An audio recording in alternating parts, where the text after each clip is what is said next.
Hi Virgo, this is Mimi with Divination by Mimi, and welcome to your February 15th through the 28th, 2017 tarot card reading with a little bit of astrology. Astrologically speaking, for the entirety of the rest of the month, the North Node is stationed in Virgo, your constellation. I don't believe there's any changes other than that planetarily. No. Within your sign. So for the most part, within your constellation, it's the North Node that's stationed. I will say that you're probably feeling some other activities occurring. So for example, your ruling planet is Mercury, and Mercury is at the moment in the constellation of Aquarius.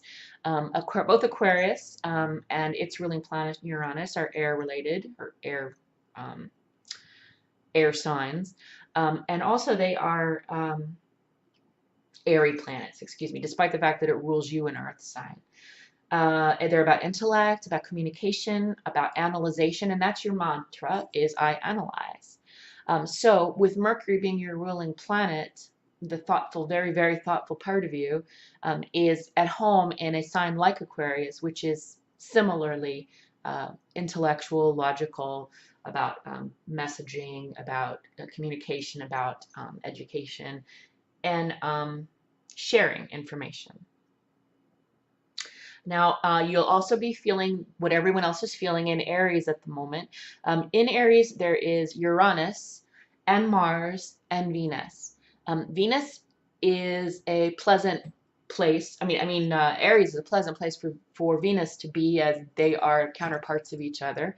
They are lovers in mythology, and they are literally the opposite of each other, elementally, spiritually, magically. Mars, of course, is the ruling planet for Aries, and it's right at home and feeling very happy in Aries. So you might feel things pick up in pace, whereas perhaps they were, drudging along a little bit here and there, especially with the last month's, couple of months actually, the effects of the Mercury retrograde, which tends to slow things down and make it feel like you're trudging through mud. Now things start to speed up with Mars being in Aries. It was in Neptune, which was not a good placement for it. In addition, you've got Uranus, which is kind of an unpredictable energy. Uranus is the other ruler of Aquarius. Aquarius has two rulers, and one of them is Uranus. Uranus is in an opposition at the moment with Jupiter in Libra. Jupiter in Libra is about the expansiveness and growth of relationships. Libra rules the 7th house, is about relationships, diplomacy, friendships, you and the other. And of course, Jupiter being the expanding, planet of any, let's make this bigger. It's make it better and bigger and expansive.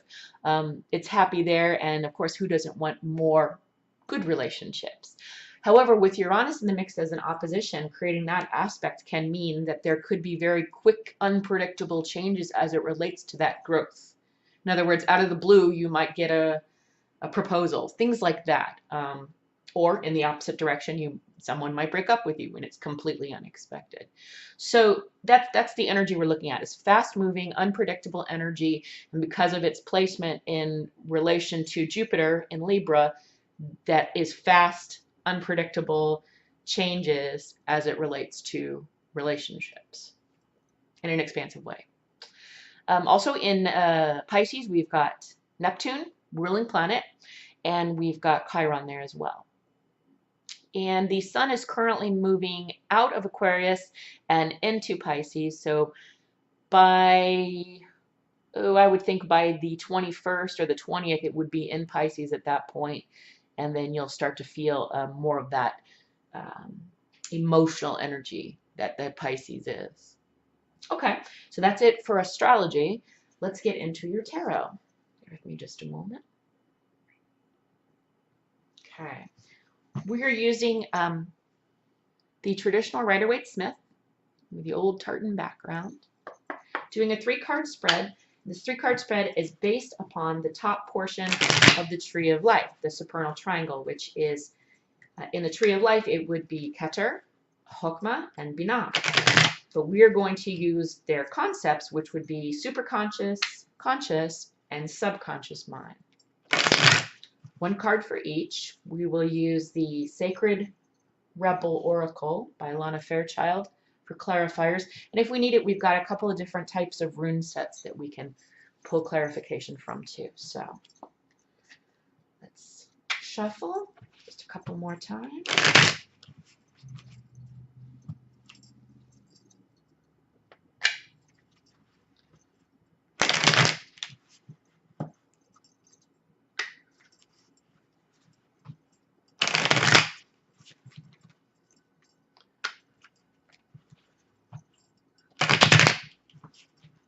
One more.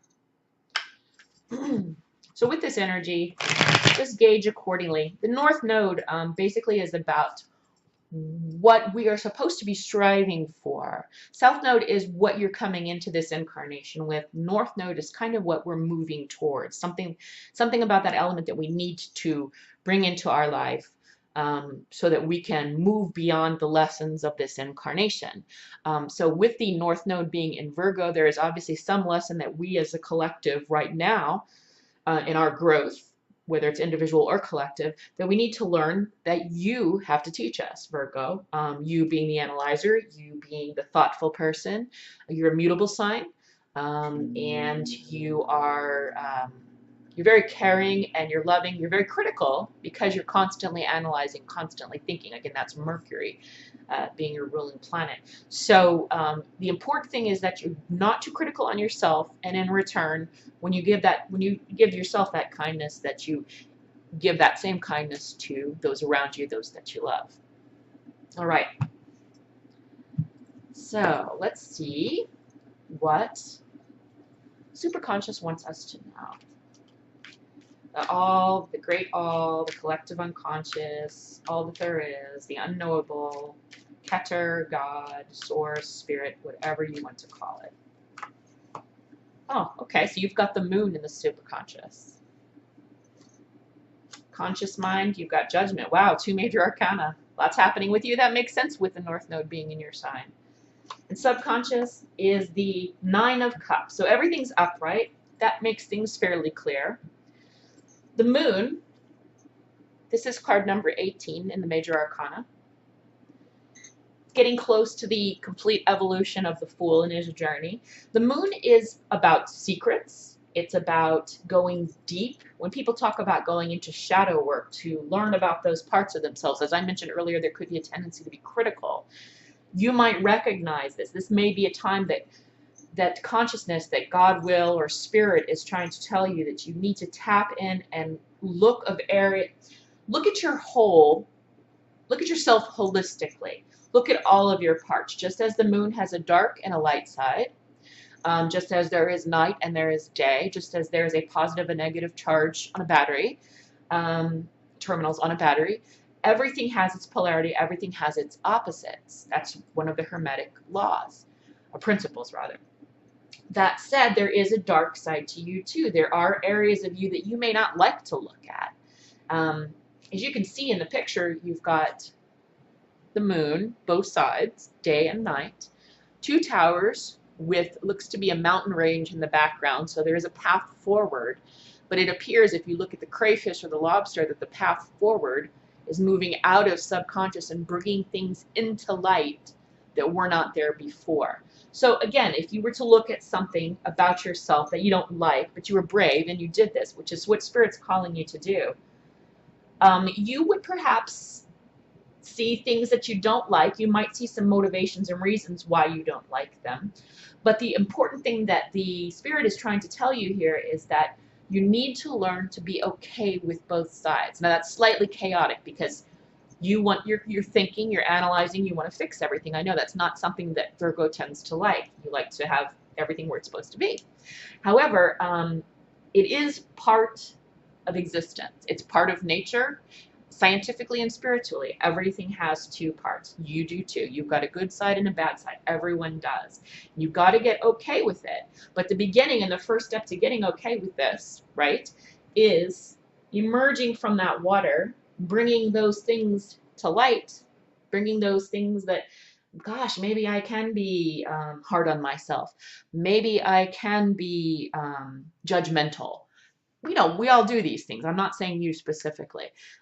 And then you look at why you might do that, and then you heal yourself from the pain you feel or dislike of that thing that you have that's part of you, and you incorporate it into your whole. That's what shadow work's about, and that's really what the moon is about, is digging deep on the stuff that's hidden from view, bringing it into the light, and looking at it, and then accepting it. If that makes sense. I hope that makes sense. Moving on to conscious mind. At the moment, it looks as though enlightenment, oh gosh, yeah, really, enlightenment, um, understanding, a transition is very much on your mind. Judgment is card number 20, and it's, again, very, very close to the end. The last card is the world, and this is second to the last. So at this point, you're having an epiphany. You're starting to understand. So I think that you're in alignment with what Spirit is telling you. In your subconscious mind, you feeling quite satisfied with what you have emotionally, which is great. In other words, you can see and feel, and you're experiencing the love that is around you. The Nine of Cups is almost the end of, you're kind of almost at the end of transitions here. It's quite interesting. You're about ready to make an evolution. Because the Nine of Cups is also the end of an evolution. You have gained the love, the relationships around you, and you're quite happy with it. You're quite satisfied with the family, quote unquote family. You know, it's not always traditional, that you've built around you, whether it is traditional family or it is untraditional family. Family is just people that you love. And you've built this around you. So actually, I think you're really in a good place. It looks like you're open to learning. Right here with judgment, you're ready to move to the next level. Spirit is saying the way to move to the next level is to look honestly at all sides of yourself. We all have it. You're not alone in having dark and light sides. And since you're subconsciously quite happy feeling the emotions that you're feeling, having the support system around you that you have, then this process should be quite easy. You should be supported and encouraged in this process by your friends and your family. Okay, so let's get a little further clarification on this. This is the Sacred Rebels Oracle. I'm just going to pull out a card here.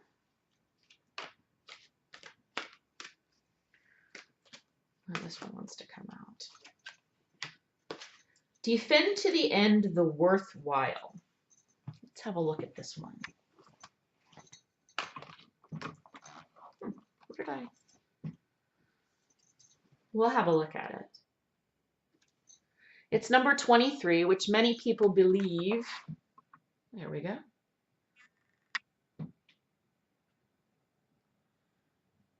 makes 5, which is a number of growth. Oop, there it is. There's an owl on her head. Looks to be sort of like a lily or a vagina, however you want to look at it, above the owl. And it's definitely about defending something. So in other words, this is you perhaps looking at things that are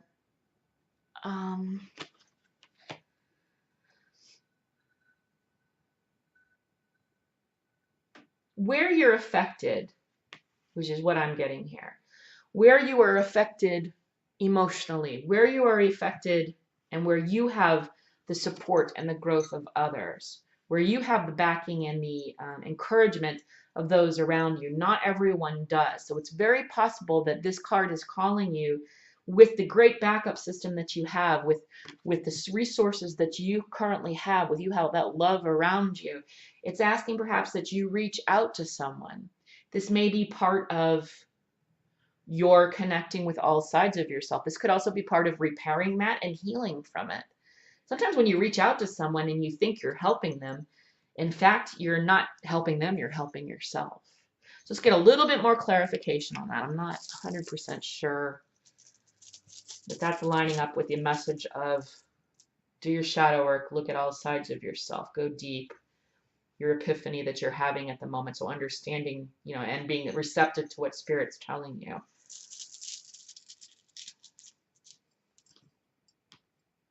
Yeah, this is Fehu. And Fehu on a subconscious level is basically saying, if you don't In other words, Fehu in the upright position is gifts, expansion, good luck, good fortune. In reverse, it's the opposite. And it's related to this. So the card is defend to the end what is worthwhile. There may be a friend, a family member that needs you to come in and stand up. If you're not brave, and you're not willing to make that change, or let's say this is someone that is needing you to look beyond what you understand or what you believe so that you can see their side of things.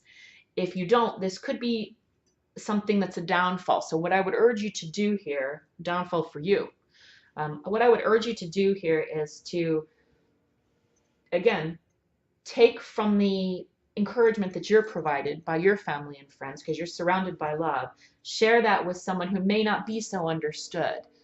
Try to understand their point of view, right? And then defend them. And if you do, this will be good fortune for you and for that person, and actually for your growth, because this is obviously where your head is.